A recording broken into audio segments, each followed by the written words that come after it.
Tumefika mbali nguvu zako, ndipo tunasema wewe ni Ebeneza, wewe ni Ebeneza, wewe ni Ebeneza, wewe ni Ebeneza, wewe ni Ebeneza.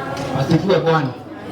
Kweli hapo tumefika, Mungu umetufikisha kwa neema zake.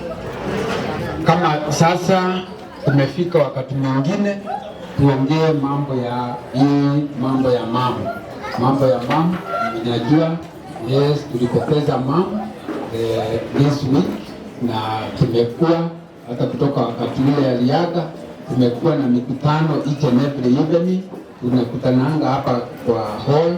Masi amekuwa representative wenu kabisa, tunakuanga naye every evening, na tuna fellowship huko na Kayole B ndio ndiko pale Jeremia na familia yake wana fellowship wako kwa hiyo district ya Kayole B.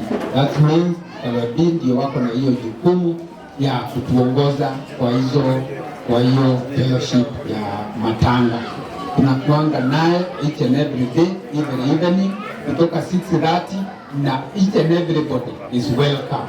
Nyinyi wale ambao watapata nafasi jioni mwe mnakuja, kujeni. Hata kesho tuko na hiyo mkutano, tutakuwa naye mpaka Thursday, mpaka for sure the last day, that is Thursday, so that tuamkie kwenda kumwaga on Friday. Asifiwe Bwana. Na wakati wote tunaongea mambo, and even when we are talking about mambo ya mazishi, yes, for sure we need fellowship, we need those prayers, but we also need finances. Asifiwe Bwana. Na hata vile mmesikia mheshimiwa amesema, for sure usiende kama unatoa kitu kidogo, haba na haba hujaza kibaba, si ndio? For sure that home they need finances, kwa sababu kuna zile jukumu ambao ziko kwa hiyo goma. Ukijua ukisemekana mambo ya matanga, kuna finances, kuna mambo ya sanduku, kuna mambo hiyo yote ya hazi na nini.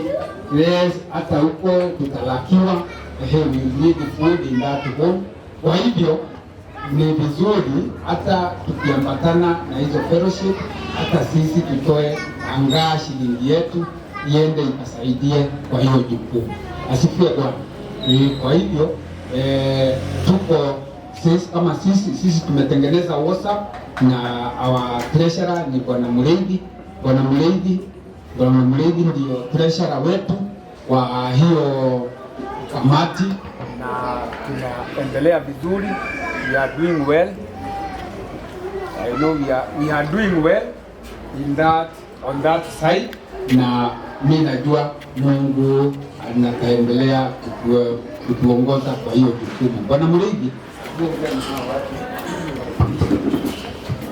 Bwana Yesu asifiwe. Salimiane hivi. Amen. Naitwa Isaac Mleidi, nimeokoka, Kristo ni Bwana. Nampenda na namshukuru kwa kunilinda na kunifikishia nyakati hizi nikiwa mzima. Yangu ni machache, niwakumbusha ya kwamba huu ni wakati ambao mheshimiwa wetu anatuhitaji sana. Na ile kitu tunazompea maana saa hizi ni pesa. Semeni pesa. Sasa mkiniona mnaona pesa. Amen. Mimi nahitaji pesa kutoka kwenu.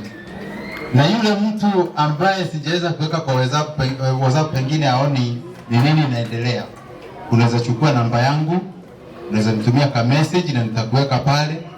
Ukinitumia ka message ifuatane na ile nyingine inaanzanga na KQ sijui nini confirmed you have received. Nikiona hiyo nitawapigia hata makofi. Bwana Yesu asifiwe. Mko tayari kuchukua namba yangu? Haya, 0720. Sioni kama mko tayari. Mko nayo? Haya, kwa yule ana 0720 039 039 710. Italeta jina Isaac Mwenda Mleidi, na ukituma pesa nitakuonyesha ile maombi tutaomba ya mwisho tukimaliza kukusanya. Amen. Itakuwa surprise, si ndio? Kwa hivyo enda utume pesa. Mungu awabariki sana.